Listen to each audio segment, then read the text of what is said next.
সময় যখন খারাপ যায় তখন মনে হয় পুরো পৃথিবীটাই যেন আমাদের বিপরীতে দাঁড়িয়ে আছে।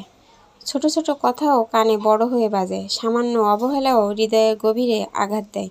মানুষ তখন উপদেশের চেয়ে বেশি সমালোচনা করে, পাশে থাকার প্রতিশ্রুতির চেয়ে বেশি দূরত্ব তৈরি করে, আর আমাদেরকেই সব কিছু চুপচাপ সহ্য করতে হয়। কিন্তু মনে রাখবেন, খারাপ সময় চিরস্থায়ী নয়। এটি জীবনের একটি অধ্যায়, পুরো গল্প নয়। এই সময়টুকুই আপনাকে শক্ত করে, ধৈর্য শেখায়, মানুষ চেনায় এবং নিজের ভেতরের সাহসের সাথে পরিচয় করিয়ে দেয়। যখন সব কিছু আপনার বিরুদ্ধে যায়, তখনই আপনি বুঝতে পারেন আপনার ভেতরে কতটা লড়াই করার ক্ষমতা আছে।